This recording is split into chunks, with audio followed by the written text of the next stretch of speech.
네, 제가 오늘 말씀드릴 건 시장 상황에 따른 마케팅 세일즈 전략인데요. 원래는 마케팅 천재가 된 맥스랑 영업은 결과를 말한다를 오늘 하루에 다 말씀드리려고 했는데 준비하다 보니까 너무 양이 많아서 1부, 2부로 쪼개려고 합니다. 그래서 오늘 마케팅 천재가 된 맥스에 대한 내용을 먼저 하고 이게 비즈니스 소설인데요. 그래서 이 책은 특히 그 창업자, 마케터, 모든 직장인한테 필요한 책이고요. 그리고 마케팅 세일즈 또 승진에 도움이 되는 비즈니스 소설입니다. 이 비즈니스 소설이고 그 다음에 2부에서 진행될 거는 조직의 목표를 세우는데 그 목표의 영업 활동이 어떤 것들이 필요한지 목표 설정하고 활동 진행 과정 목표 설정을 그 전쟁 같은 현장 경험에서 나온 책이에요. 첫 번째가 이제 GAPR 프로세스가 있는데 골 세팅, 액션 플랜, 파이프라인, 리포트 관리하는 것들. 이게 영업팀이 없어도 모든 조직은 목표가 있는데요. 그 목표에는 매출이라는 게 있습니다. 그래서 영업팀이 없는 조직에도 이게 꼭 필요하다고 저는 생각을 해서 2부 때는 이거에 대해서 집중적으로 좀 파헤쳐서 이야기를 하려고 합니다. 오늘 말씀드릴 거는 이제 비즈니스 소설 세일즈에 관련된 내용이고요. 이 소설의 배경 시대는 이집트 시대고 여기서 돌 바퀴를 발명을 해서 회사가 성장하는 과정을 설명하는 소설입니다. 나오는 사람들이 중요한데요. 처음에 맥스입니다. 그래서 맥스는 돌바퀴를 발명한 회사고 회사의 CEO고요. 그리고 미니는 맥스의 아내인데요. CEO가 되는데 조언을 아끼지 않습니다. 그래서 미니의 조언들이 가끔씩 어려움을 풀어가는데 굉장히 큰 도움이 되고요. 그리고 여기서 오라클 오지라는 사람이 나옵니다. 네, 오라클 예언자죠. 신탁자. 맥스랑 미니가 어떤 어려움에 빠질 때마다 오라클한테 찾아가서 조언을 구합니다. 그래서 그 오라클은 조언을 아끼지 않고요. 해답은 또 주지 않습니다. 그래서 결정은 항상 맥스나 미니가 해야 되는 관계고요.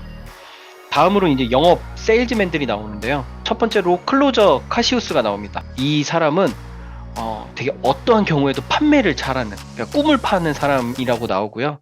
다음은 마법사 토비가 나옵니다. 마법사 토비는 좀 기술적 지식이 있어서 그런 엔지니어링 또 고객의 어려움을 풀어가는데 능력이 좋습니다.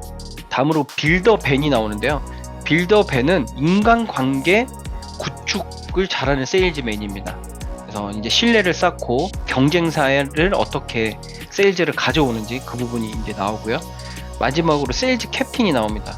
이 캡틴은 굉장히 낙천적이고 성격도 좋고 또 스트레스를 푸는데 그런 능력이 뛰어납니다. 세일즈 캡틴은 능력은 그렇게 출중하진 않지만 그런 분위기를 낙천적으로 만들고 이끌어 나가는데 핵심적인 인물입니다.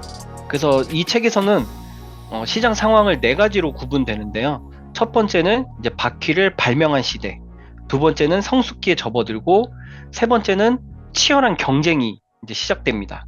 그리고 네 번째는 경쟁에서 살아남는 방법이 나오고요. 이 단계마다 적절한 인물들이 이제 배치가 됩니다. 그래서 첫 번째는 클로저 카시우스가 배치가 되고요. 두 번째는 이제 마법사 토비, 빌더벤, 세일즈 캡틴이 이 단계마다 어떻게 세일즈를 하고 회사를 운영하는지가 나옵니다. 그래서 첫 번째로는 맥스가 바퀴를 최초로 발명을 합니다. 많은 스타트업들이 이 단계로 시작을 할 것 같아요. 스타트업, 현 시대 스타트업이라고 보시면 되고요. 맥스가 그럽니다. 바퀴만 있으면 사람들은 더 적은 시간 일하면서도 더 많은 일을 할 수 있다고. 그래서 내가 발명한 바퀴를 모든 사람들이 사용할 거라고. 왜냐면 너무 좋으니까. 그래서 그렇게 말하면서 우리 집 앞에 이제 얼마 안 있으면 장사진을 치를 거야. 막 사람들이 구매하기 위해서 막 줄을 쓸 거야. 그렇게 예상을 했습니다. 근데 예상한 것과 달리 장사진을 이루기는커녕 개미 한 마리도 돌아다니지 않고, 그리고 오히려 지나가는 사람들이 노골적으로 말합니다. 그걸 팔아서 돈을 벌 수 있냐고. 지나가던 개가 없겠다고. 근데 우리는 알죠. 바퀴가 얼마나 소중한 건지. 그래서 이때 미나가 이야기를 합니다. 오라클에게 마케팅 세일즈를 조언을 구해보자고.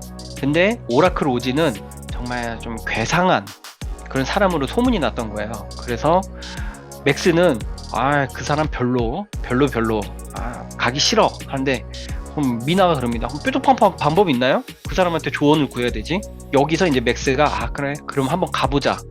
저는 이 대목에서 중요하다고 생각한 게 무엇이냐면, 어떤 리더는 그 주변에서 조언을 했을 때 좀 받아들이는 능력도 필요하다고 생각을 했어요. 여기서 만약에 맥스가 오라클 오지에게 가지 않았다.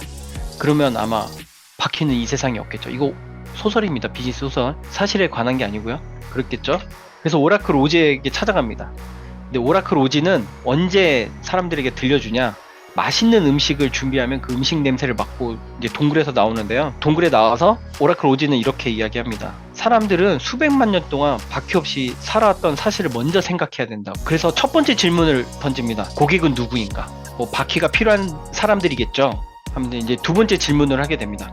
그럼 경쟁자는 누구인가? 경쟁자라뇨? 이제 바퀴가 생겨났는데 우리랑 똑같이 바퀴 만드는 사람이 없는데 지금까지 이렇게 뭐 세상에 없던 제품이기 때문에 경쟁자는 없습니다 라고 이야기를 하니까 오라클 오지는 이렇게 얘기합니다. 경쟁자는 있어. 그건 바로 예전부터 있어 왔고 지금도 사용되고 있는 기술이란 말이요. 아, 그러면 지금 우리의 경쟁자는 낙타, 말, 코끼리 같은 짐승을 이용해서 물건을 옮길 수 있는 그런 동물들이 우리와 경쟁자군요 라고 이제 깨닫게 됩니다. 그 다음에 오라클 오지가 세 번째 질문을 합니다. 바퀴가 다른 경쟁할 만한 제품보다 어떤 점에서 뛰어나오? 그러니까 뭐 바퀴의 장점에 대해서는 뭐 창업자들은 잘 알고 있죠. 바퀴가 있기 전에는 결코 옮길 수 없었던 것을 옮길 수 있는 기회를 팔 수 있습니다. 그래서 기회를 팔 수 있습니다 라고 말을 합니다. 그래서 이제 다시 한번 정리를 오라클 오지가 같이 해줍니다. 그래서 바퀴를 사용하면은 사업을 더욱 번창시키는, 그러니까 이전에는 할 수 없었던 일을 해내며 더 풍요롭게 지름길을 볼 수 있는 예지가 있는 사람이다. 그리고 아주 소수의 고객으로부터 시작을 한다 라고 이제 설명을 해줍니다. 그리고 다섯 번째 질문을 합니다. 당신들에게서 구매하지 않고 계속해서 경쟁자들에게 구매하는 이유가 뭔가요? 하니까 맥스랑 미니는 기존 사람들을 약간 무시해요. 이게 우리한테서 자주 나오는 태도인데요. 우리가 뭔가 좋은 제품, 서비스를 개발을 했을 때 우리를 안 사는 이유는 그들이 비전이 없고 과거에 얽매여 있는 사람이기 때문입니다 라고 하니까 오라클 오지는 매우 오만하고 건방진 태도라고 지적을 합니다. 그래서 발명가 기업가들이 보통 이 태도를 가지고 있다고 하면서 저도 한번 저를 생각하는 시간이 됐고요. 잠재적인 고객들은 코끼리 말 등을 구매하는 이유가 있어 하면서 한번 그거를 생각하게 합니다. 그래서 저는 이번 챕터를 고객은 변화를 싫어한다 라고 정의를 했고요. 그리고 마지막 여섯 번째는 당신의 제품을 사도록 제공할 서비스는 어떤 것이 있어 하면서 맥스는 답하지 못했습니다. 아직은 거기까지 못 갔어요. 일단 바퀴를 팔고 부가 서비스는 없고요. 많은 스타트업들이 이 정도의 상태라고 저는 생각합니다. MVP에서 살짝 조금 더 기능을 얹혀서 이제 일반 고객들한테 오픈이 된 상태라고 생각을 하고요. 그래서 오라클 오지는 여기서 이제 끝내게 됩니다. 바퀴를 많이 팔기를 진심으로 바라오 하면서 첫 번째 컨설팅이 끝나게 됩니다. 그래서 지금 질문과 답변이 많은데요. 이거는 이 책에서 항상 챕터마다 이 질문과 답변이 다르게 나옵니다. 그러니까 시장 상황과 내 회사 상황에 따라서 우리의 고객이 계속 바뀌게 되고요. 경쟁자가 바뀌게 되고 고객이 원하는 것들이 바뀌게 됩니다. 그래서 지금 회사 초창기 상태에서는 지금 우리의 고객은 코끼리나 말 등을 이용하는 사람들이 되고요. 그래서 이제 맥스가 세일즈를 시작하게 됩니다. 근데 맥스는 사실 세일즈 능력이 없었어요. 네, 그래서 공사장에 찾아가서 인부들에게 말을 시키고 감독관에게 말을 시키고 하는데 우리한테 물어보지 마세요. 저희 지금 공사하기도 바빠요. 우리한테 말 시키지 마세요. 근데 감독 막 듣다가 좋군요. 근데 저는 그런 결정권이 없습니다. 딴 데 가서 알아보세요. 그렇게 말을 하게 됩니다. 그래서 클로저 카시우스를 고용하게 되고요. 이 클로저 카시우스는 이 세일즈맨은 제품을 팔지 않고 꿈을 파는 영업 세일즈맨입니다. 그래서 좀 더 나은 미래와 기회를 파는 사람이고요. 이 사람은 많은 방식으로 이제 인기를 끄는데요.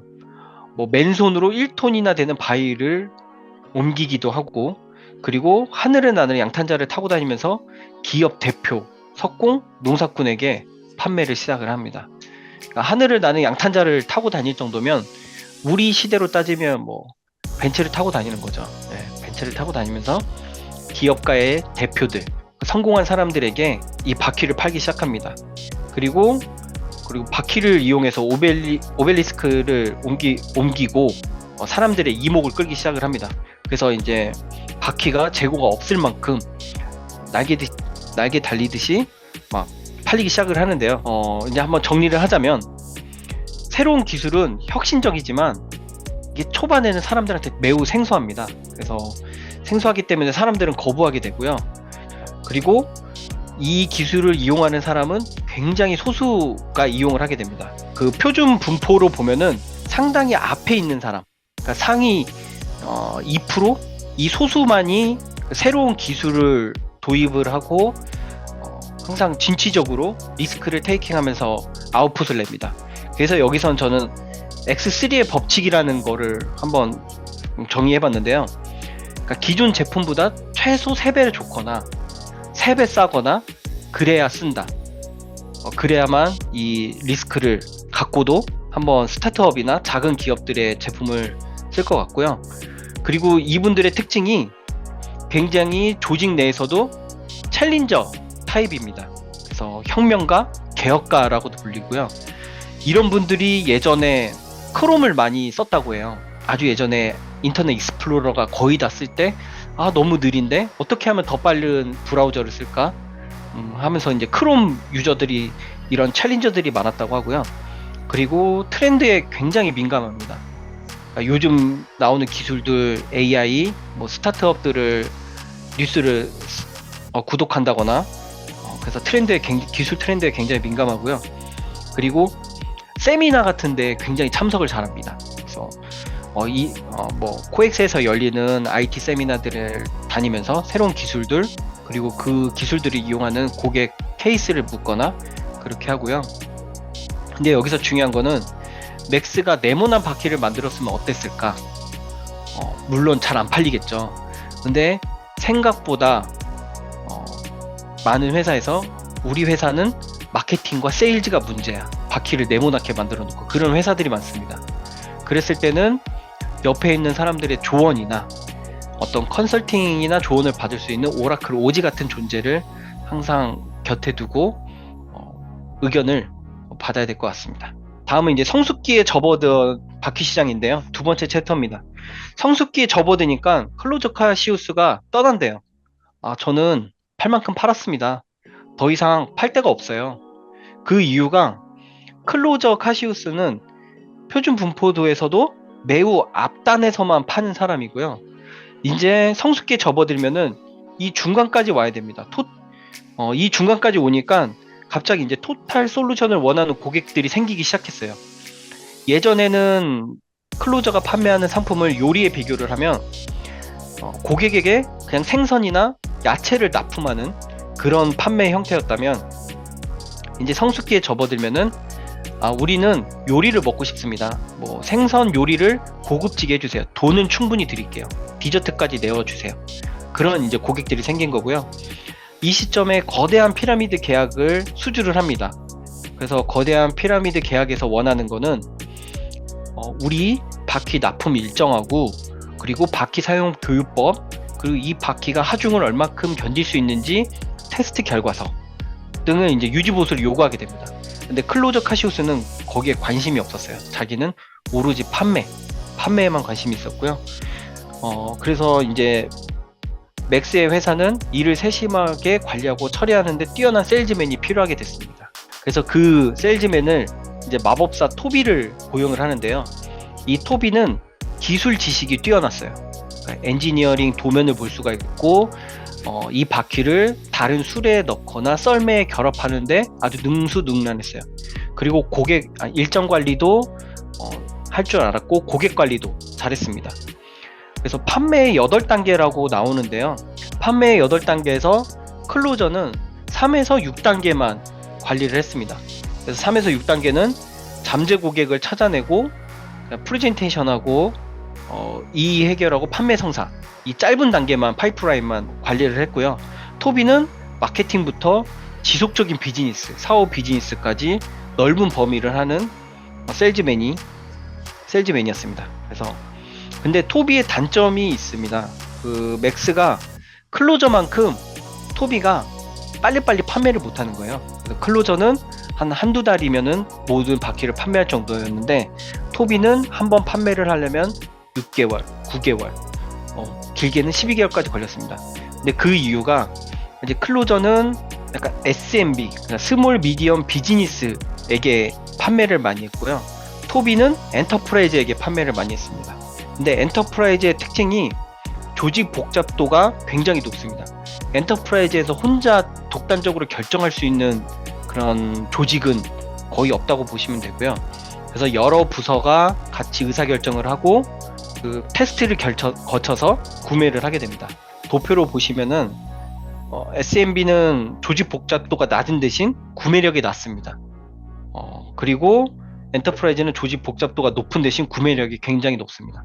그래서 우리가 어떤 고객을 상대를 할 때 어떤 영업 방식이 필요한지를 좀 알 수가 있고요. 그리고 이 시점에서 경쟁 상품이 등장합니다. 그 목재 바퀴가 등장하고요. 이 목재 바퀴를 만든 회사는 이멈 바퀴 제조 주식회사입니다. 그래서 맥스는 목재 바퀴를 인정하고 개량된 상품을 개발해요. 그래서 바퀴 안에 바퀴살을 붙여서 더 가볍고 튼튼한 목재 바퀴를 개발을 하는데요. 그런데도 계약이 안 됩니다. 판매를 못해요. 그 이유가 이제 바퀴 시장이 초반보다 커졌습니다. 경쟁사가 나타날 정도로. 그럴 때는 공급자가 많아지기 때문에 기존의 방식대로 영업을 해서는 들어갈 수가 없는 거예요. 우리랑 만나주세요. 더 좋은 바퀴가 있습니다. 하는데 기존 경쟁사랑 1년 계약이 되어 있습니다. 계약 끝나고 이야기하시죠. 그리고 기존 저희가 뭐 경쟁력이 있습니다. 그러면 얼마예요? 네, 뭐 30만 원입니다. 하면은 저희는 20만 원은 이미 받고 있습니다. 그리고 정확한 납품 기일을 요구를 합니다. 언제까지 몇백 개를 줄 수 있는지 이게 굉장히 중요하고요. 그리고 뛰어난 품질과 옵션은 기본입니다. 그래서 이제 시장이 커지면서 시장의 복잡도가 굉장히 올라가게 되고 공급자들끼리의 경쟁이 심화하게 됩니다. 이때 이제 더 이상 이제 해답이 없어서 또 오라클 오지를 찾아갑니다. 오라클 오지를 찾아가서 이제 오라클 오지에게 이런 상황을 말했어요. 지금 우리가 세일즈를 잘 못하고 있다. 우리가 좋은 제품임에도 불구하고 왜 고객들이 우리 걸 왜 안 사주냐? 그러니까 오라클 오지가 이제 너네 결정을 해야 돼. 기술을 따라갈 거냐, 시장을 따라갈 거냐, 둘 중에 하나야. 근데 기술을 따라가면은 고객이 회사의 일체 지원 없이도 그냥 사서 쓰는 제품을 사서 팔아야 돼. 최첨단 제품이어야 돼. 왜냐면은 최첨단 제품을 계속 만들어야만 경쟁자가 없어. 그럴 때는 카시우스와 같은 클로저를 고용을 해야 돼. 시장을 따라갈 거면은 제품을 사용해 본 적이 있는 제품에 대해 상당한 지식을 갖고 있어. 사용자들이 이미. 그러니까 그거를 치열한 경쟁 속에서 고객은 되게 특별함을 원해. 그러니까 특별한 관계, 그리고 가격, 품질, 납기 이런 것들을 하면서 신뢰를 구축을 해야 돼 하면서 빌더벤을 고용을 하게 됩니다. 빌더벤은 이제 고객 관계형이고요. 그래서 빌더벤은 항상 세 가지 질문을 자기 스스로 합니다. 첫째, 내가 관계를 맺을 수 있는 최고의 고객은 누구인가? 그래서 지금 맥스 회사에서는 바퀴를 대량으로 구매할 수 있는 회사, 그리고 바퀴를 수리해주는 애프터 마켓, 이게 나한테 최고의 고객이다 라고 생각을 하고요. 그들의 관심사를 어떻게 살 건가? 그래서 그들이 주로 다니는 클럽이나 시민그룹, 협회에 가입을 하겠다. 그리고 나를 알리는 최고의 방법은 무엇인가? 하면서 여기서 이제 정답을 찾는데요. 이미 사람들은 바퀴에 대해서 알기 때문에 광고를 하기보다는 무료 안전 점검 서비스를 해서 내 제품을 알려야겠다 해서 무료 바퀴 안전 주간 프로젝트를 수행하게 됩니다. 그래서 마차 수리점에 가서 편지를 쓰거나 아니면은 그 사장님에게 우리 무상 바퀴 점검 프로그램이 있는데 바퀴를 비롯해서 이제 손님이 오면은 우리가 6가지 항목 안전 점검을 해드릴게요. 그리고 점검해드릴 때 저희 판촉 제품을 무료로 드릴게요. 그 다음에 지금 여기 수리점에 계시는 직원분들에게 저희 바퀴 수리법을 교육해 드릴게요 하면서 상당한 수익을 올리게 됩니다. 그 무료로 침투를 해서 락인을 시키는 거죠. 그래서 그렇게 이제 수익을 올리다가 사건이 하나 터져요. 신뢰가 경쟁업체를 물리치는 사건이 터지는데요. 나무 바퀴를 만든 임원 주식회사가 최대 마차를 만들던 아틀라스에게 우리 다른 계약 때문에 2주에서 4주 정도 바퀴를 못 드릴 것 같아요. 양해 부탁드립니다. 그러니까 아틀라스가 그게 무슨 소리입니까? 저희 2주에서 4주 바퀴가 없다면 저희 마차를 기다리는 고객도 손해를 본다고요. 그러니까 임원 주식회사가 재고 관리를 잘 하셨어야죠. 왜 그렇게 하신 거예요? 하면서 이제 아틀라스가 마음이 상하게 돼요. 그때 아틀라스와 관계를 맺고 있던 빌더 벤에게 전화가 옵니다. 빌더 벤에게 벤, 우리 큰일 났어. 내일 오후까지 바퀴 400개가 필요해. 그리고 주말까지 400개가 더 필요해.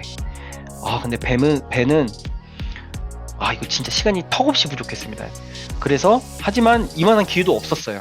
그래서 바로 공장으로 달려가서 밤에 달려가서 공장장에게 말합니다. 내일 아침까지 바퀴를 몇 개 생산할 수 있죠? 무슨 소리예요? 내일 아침부터 생산해야 하루에 100개 생산합니다. 아니에요. 이거 우리 회사의 운명이 걸렸습니다. 밤새서 바퀴를 만들어주세요. 해서 납기일을 지킵니다. 그래서 납기일을 지키면서 아틀라스와 맥스는 승승장구하고요. 그래서 뭐 다음 달엔 1600개, 뭐 2400개 하면서 아주 대량의 수주를 아틀라스와 관계를 맺게 됩니다. 다음은 이제 경쟁에서 살아남기인데요. 갑자기 넘쳐나는 중국산 복제품이 생겨나게 됩니다. 그것도 맥스 바퀴라는 이름으로. 그러면서 이제 거의 반 가격에 바퀴를 팔기 시작을 하는데요. 중국의 그 값싼 노동력으로 바퀴를 대량으로 이제 풀기 시작을 합니다. 그러면서 이제 맥스 회사가 거의 파산의 위기까지 오는데, 여기서 이제 또 오라클 오지에게 갑니다. 그러면 오라클 오지는 이제 또 선택을 할 때가 왔네. 특별한 유형의 틈새 시장을 가거나 대규모 시장을 지배할 수 있는 방법, 이 두 가지 방법밖에 없어. 그러니까 특별한 유형의 틈새 시장은 절대로 망하지 않아. 왜냐면 특별한 고객분들, 예를 들어서 뭐 포크레인 바퀴라던가 그런 특수 장비들, 그래서 대신에 대대적인 구조조정을 해야 됩니다. 그래서 대대적인 구조조정과 구조조정을 단행해서 생산과 매출은 적지만 상당한 수익을 실현할 수 있어. 근데 이 이야기 들은 맥스는 이건 내 스타일 아닙니다. 난 이런 거 싫어요. 대규모 시장을 지배하고 싶어요. 그래? 그러면 첫 번째로 빌더 벤을 해고해야 돼. 그러니까 왜죠? 벤이 지금 잘하고 있는데. 근데 벤과 같은 빌더들은 쓰기에는 비용이 너무 많아. 그리고 이미 바퀴는 일용품이 되어버렸어. 그래서 바퀴로 수익을 내기 위해서는 효율적인 판매 시스템에 주력을 해야 돼 라고 합니다. 그래서 완전히 새로운 영업 조직을 구축해야 되고, 그 사람들을 전문 세일즈맨이라기보다는 팀으로서 함께 일하는 세일즈 팀원으로만 바라봐야 된다고 말을 합니다. 그래서 세일즈 캡틴을 고용을 하게 됩니다. 이 세일즈 캡틴의 특징은 회사가 시키는 일만 합니다. 사실 그 세일즈 캡틴은. 그래서 더 욕심은 없고, 그래서 인건비가 지금까지 나온 세일즈맨들보다는 좀 저렴하고요. 대신에 팀원들을 뽑고 교육하고 그리고 훈련시키는데 굉장히 탁월한 능력이 있습니다. 그리고 직장 내 분위기를 좀 아주 좋게 만들거나 그런 능력이 탁월해서 세일즈 캡틴이 이런 말을 합니다. 10명을 고용하면 한두 명은 탁월하고 한두 명은 되게 뒤떨어진다. 하지만 그게 뭐 정상이고, 뒤떨어진 사람들을 그냥 보통 업무를 할 수 있게 만들어내는 게 이 세일즈 캡틴의 업무다 라는 이야기를 하게 되고요. 경쟁에서 살아남기 위해서는 그 서비스 인지도가 높을 때는 영업력보다는 그 고객 감동 그리고 서비스 이런 게 더 필요하고요. 서비스 인지도가 낮을 때는 굉장히 이제 개개인의 영업력이 필요합니다.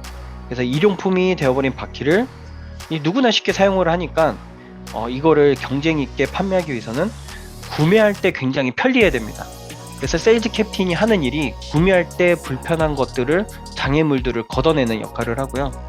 되게 구매 후에 이제 신뢰가 가도록 애프터 서비스라던가 고객 관리에 노력을 하게 됩니다. 대규모 경쟁에서 살아남기 위해서는 뛰어난 세일즈맨보다는 프로세스, 세일즈 팀이 필요하게 됩니다. 이때는 개개인의 세일즈 능력보다는 어떤 교육, 프로세스에 많이 집중을 해야 되고요. 마지막으로는 우리가 스타트업이나 어떤 사업을 시작할 때 처음에 그런 개발형으로 갈 수도 있지만 바로 경쟁이 있는 시장에 뛰어들 수도 있거든요. 그럴 때마다 이제 어떤 영업사원을 고용하는 게 좋은지를 적어놨는데요. 그 새로운 물결을 추구하는 데 있어서는 클로저 마법사형이 굉장히 좋고요. 이와 달리 높은 수익을 실현하고자 한다면 마법사 빌더형 유형을 결합해야 됩니다. 그래서 시장에서 받아질 때까지 마법사 스타일로 영업하고 이를 빌더에게 넘겨주는 그런 형태로 가야 된다고 이 책에서 말을 하고 있고요. 그리고 기업이 시장을 지배하기 원하는 경우에는 느리고 점진적이면 예측 가능한 성장 목표를 둬야 되고 빌더, 팀원 영업에 집중해야 된다고 합니다. 그래서 이제 맥스의 회사는 나중에 회사를 쪼개게 돼요. 그래서 신기술팀, 거기서 이제 맷돌도 만들고 기어라는 것도 만들고, 그래서 그 영업사원 중에 토비를 그쪽 CEO로 보냅니다. 그래서 이제 마지막으로 이제 어떤 기업도 모든 고객을 만족시킬 수 없기 때문에 이 4명의 유형의 세일즈맨들을 한꺼번에 둘 수 없고 회사를 쪼개고 구조조정을 하게 됩니다. 네, 여기까지고요.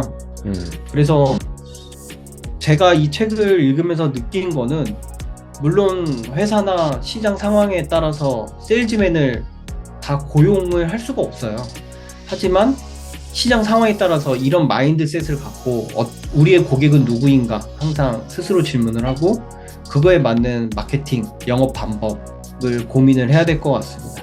그러니까 무조건 마케팅이 중요해 하면서 뭐 네이버나 구글에 광고비를 태우는 건 정답이 아니라고 생각이 들었고요. 내용이 좋네요. 내용이 좋고 진짜 제가 평소에도 많이 느끼던 거를 정말 속속들이 짚어주네요. 진짜 고객은 변화를 싫어한다는 거, 그죠? 그래서 막 적반하장으로, 그죠? 공급자가 막 그 소비자를 막 욕하고 시대에 뒤떨어졌다고 기술을 갖고 오면서 농부들은 왜 이렇게 기술을 몰라 막 이러면서 홍보 기법도 많이 나오네요. 무료 안전 점검 주간 이런 것들. 뭐 후킹으로도 쓸 수 있고, 약간 도움을 주면서 일단 도움을 주면 그 다음에 도움을 받을 수 있다, 이런 거 좋네요. 근데 제가 멘토링을 하다 보면은 그런 식의 마케팅을 별로 안 좋아하는 것 같아요. 제가 느낌이 그래서 그런가? 뭔가 먼저 이렇게 뭔가 판을 깔고 먼저 도움을 주고 이런 액티비티들을 별로 안 좋아하는 것 같아요. 스타트업은. 제가 좀 잘못 알고 있나요? 어땠어요? 아니요. 소장님 말이 맞는 게, 그래요? 많은 담당자분들이 좀 샤이해요. 요즘은 좀 많이 쑥스러워하고. 그러니까 제일 쉬운 게 키워드 광고, 돈 태우는 거. 사실 초창기 영업은 클로저처럼 정말 고객을 만나고 고객에게 기회와 우리 이걸 되게 팔아야 되는데, 사실 고객 만나는 걸 좀 많이 쑥스러워 하시더라고요. 우아하지 않다고 생각을 하시는 것 같아요. 고객한테 방판 느낌도 나는 것 같기도 하고, 그걸 되게 쑥스러워 하시는 것 같아요. 야, 그거는 개선이 안 되는군요. 옛날에도 약간 그랬었는데. 근데 뭐 100명의 창업가 중에 한두 명은 안 그러니까. 그래서 한두 명은 성공하는 것 같습니다. 제가 이해한 게 맞나요? 회사가 성장함에 따라서 그거에 맞는 유형이 달라지는 거예요? 그런 건가요? 네, 맞아요. 그래서 뭐 이거는 되게 짧게 이야기했지만, 회사가 이 정도까지 성장하려면 몇십 년 걸리잖아요. 그래서 그 기간 동안 가장 중요한 거죠. 인사. 어떤 사람을 채용하고 앉혀놓고 팀을 꾸리고 조직을 만들고, 인사가 베이스긴 한 것 같습니다. 인사가 베이스죠. 초기에는 오히려 세일즈 달인이 필요한 거예요? 맞나요? 그쵸. 왜냐면 특히 스타트업은 세상에 없던 기술이 더 많잖아요. 그러니까 이거를 기업에서 사기에는 그 담당자 굉장히 이제 리스크가 있다는 거죠. 왜냐면 잘 알려진 거를 쓰면은 담당자 욕을 하잖아요. 예를 들어 CRM을 세일즈포스를 쓰겠다 하면은 뭐 그래, 그럼 가격도 잘 알려져 있고 잘해서 해봤는데 세일즈포스 안 쓰고 어떤 스타트업에 창업한 지 뭐 1년도 안 된 CRM을 쓰겠다. 근데 뭐 잘 되면 상관없는데 잘 안 됐어. 뭐 닫았어. 그러면 그 담당자 책임이 되거든요. 그러니까. 그러면 아니 근데 스타트업이 세일즈 달인을 어떻게 뽑아요? 그게 좀 쉽지 않지 않나? 네. 물론 이제 훌륭한 사람은 스타트업에 안 오죠. 어. 이건 다른 책에서도 다 나온 내용인데 대표가 잘해야 됩니다. 아, 오케이. 예. 대표가 그러네. 잘해야 되고, 네, 세일즈는 사회생활 한 1, 2년 해본 그런 대리급들인데 성실한 사람. 그래서 오히려 그런 사람들이 필드에 같이 나가면서 더 잘 배우고, 맞아. 네네. 일단은 스타트업에 돈이 없으니까 네. 또 저렴하게 쓸 수 있고요. 그러니까 그거 맞는 것 같아요. 현실적인 네. 답변인 것 같고 맞아요. 그때 저도 이제 뭐 꼭 나이를 자를 수 없는데 옛날에 누구한테 그런 얘기 한 적이 있는데 뭐 꼭 그런 거 아닌데 예를 들어 기계 산업 쪽에 있던 분들 본사가 지방에 있고 약간 이런 분들이 되게 부지런하더라고요. 되게 성실하고 그리고 되게 착하고 그런 분들이 많아서 옛날에도 저 스타트업에 있을 때도 그런 분이 영업 되게 잘했었어요. 30대 초반인데 이제 한 네. 뭐 4, 5년 정도 경력이 되고 근데 그분이 약간 되게 그 우리나라의 그 전형적인 그 중소기업 그 기계산업 막 그런 데서 네. 이제 일하다 보니까 되게 보수적으로 일하는데 이제 이번 스타트업을 보니까 되게 일을 열심히 되게 잘하시더라고요. 오히려 것도 있다 이런 생각. 사실 제 아이덴티티는 토비 스타일이거든요. 개발자 아하. 출신이다. 그러네요. 토비 출신이긴 한데 앞장에서 나온 그림처럼 바퀴를 네모나게 만들어 놓고 좀 고객의 요구나 이런 게 좀 아직 반영이 안 됐다, 덜 됐다. 맞아. 그런 상황도 있는 것 같아요. 아니면은 시장이 좁거나. 야, 그런 일이 많은 것 같아요, 진짜. 그러니까 제가 보면은, 이게 뭐 참 거만한 말일 수도 있는데, 차라리 스타트업은 그런 거에 대한 타겟팅, 뭐, 프로스펙팅, 고객에 대한 타겟팅을 뭐, 처음이니까, 이제 내가 세팅하기 나름이잖아요. 물론 이제 그것도 고집이 있어서 이제 못 바꾸는 경우도 많지만, 그래도 열려 있는데, 특히 예를 들어 업력이 한 20년 됐어. 이제 그런데 이제 시대가 그동안 변함으로 해서 타겟이 좀 많이 바뀌어야 되는데 이제 아시죠? 옛날 성공의 딜레마라고 이제 옛날 거를 따를 수밖에 없잖아요. 사실 본능적으로 거기서 성공을 했으니까. 네. 그래서 그 타겟을 못 바꿔서 계속 그 매출이 이렇게 아주 미세하게 줄어드는 회사들이 진짜 많아요. 그래서 오늘도 제가 어떤 그 분들 이제 이렇게 만났는데 그분들도 이제 되게 전통적인 산업입니다. 뭐냐면은 이렇게 접착제 있죠, 접착제 그 원료를 파는 회사예요. 그러니까 지금 우리가 뭐 알 수가 없죠. 지금 접착제를 이제 뭐 50 본드에도 들어가고 3M에도 들어가고 그런 원료를 만드는 회사입니다. 그게 물론 수입하지만. 그래서 이제 우리나라에서 유통을 하고 있는데 접착제니까 당연히 뭐 50 본드, 뭐 접착제, 뭐 무슨 뭐 3M, 그 포스트잇 이런 데 쓰이겠죠 당연히. 근데 이제 그쪽이 모르겠어요. 수요가 왜 줄는지 모르겠지만 수요가 되게 줄고 있대요 계속. 그러니까는 그 원료가 계속 수요가 주니까 계속 마이너스 되는 거야. 계속 줄어드는 거야. 근데 물론 저한테 물어봐도 저도 잘 모르겠죠. 그거를 용도를 바꾼다는 게 쉽겠습니까? 어렵죠, 그죠? 누군가가 아이디어를 내가지고 뭔가 새로운 용도를 개발한다든가 아니면 그거를 좀 더 변형시켜가지고 그럴 때는 이 책에 나온 것처럼 그 최첨단 기술을 그건 고객 지원이 필요 없잖아요. 네, 그러니까 최첨단 기술을 계속 해야 될 것 같아요. 그러네. 맞네. 네. 맞습니다. 그리고 또 한 분은 뭐 제가 약간 좀 계속 얘기해도 되는지 모르겠는데 어떤 분은 이제 뭐 건설 기자재 쪽에 이제 뭔가 납품을 하는 또 그런 원재료를 납품하는 그런 회사였습니다. 근데 이제 여기도 요즘에 되게 안 좋아요. 왜 안 좋냐 물어보니까 요즘에 건설 경기 안 좋잖아요. 네. 그러니까 그냥 안 좋은 거예요. 그냥 건설 경기 그냥 안 좋은 거야. 야, 그래서 제가 이제 물어봤어요. 아니 그럼 뭐 경영진 쪽에서는 뭐 좋을 땐 좋고 안 좋을 땐 안 좋은 거냐? 그럼 뭐 그냥 그런 거래요. 그래서 뭐 제가 뭐 비난하려는 거 아닌데 참 뭐랄까 되게 그 외부 변수에 흔들리는 세대들이 굉장히 많구나라는 생각이 좀 들었습니다. 그래서 비즈니스를 한다면 경영을 한다면 외부 환경 그 변수에 영향을 안 가게끔 잘 셋업을 해놔야 될 것 같아요. 그러니까. 그래서 저는 롱테일 전략이 맞다고 보거든요. 예. 대기업한테만 집중하지 말고 아하. SMB들한테 매출을 욕심 같아서 80% 셋업하고 싶지만 그렇지. 보통은 한 70에서 80% 정도를 셋업이 된다고 하더라고요. 네. 사업을 길게 하다 보면. 그 그 다음에 대기업을 이제 20에서 30% 정도로 이렇게 맞춰 놓으면 네네. 보통은 대기업들이 가격을 줄일 때 확확 줄이고 그렇죠. SMB들은 아이 뭐한 그렇지. 1, 20 주는데 뭘 줄여. 거기는 줄일 대상이 아니야. 맞아, 맞아. 좀 그렇게 간다고 하더라고요. 좋은 생각이에요. 저도 그거에 대해서 적극 동의합니다, 진짜. 예. 그 큰 네, 돈이 안 되더라도. 그래서 대기업에 의존하면 안 된다. 맞아요. 그래서 뭐 스타트업 가끔 보면은 이제 막 삼성에서 기술 기반 뭐 이를테면 뭐 3D 무슨 디스플레이를 개발했어. 그럼 뭐 삼성, LG에서 막 그 문의가 왔대요. 근데 2년이 지나고 3년이 계속 테스트야, 그냥 계속. 4년이 지나고 테스트 계속 그냥. 그러다가 이제 뭐 잘 되면 그래도 다행인데 뭐 안 되면 완전히 그냥 문을 닫아버리는 경우도 많은 것 같고. 실제로 그런 기업도 제가 봤고요. 대기업 같은 경우는 이제 워낙 그룹사의 수익이 많으니까 뭐 재고 처리도 그냥 덤핑으로 해버릴 수도 있고 그런 자본력 게임에서는 대기업을 이기기 힘들고 내가 대기업 아닌 이상은 좀 SMB를 계속 가져가야 되는 게 맞는 것 같아요. 그렇습니다. 아, 마케팅 천재가 된 맥스. 진짜 좋은 책이네요. 나도 한번 읽어봐야 되겠네, 나도. 그래서 일단 이거 녹화를 일단 중지를 하고 이제 다 할 거 다 했으니까.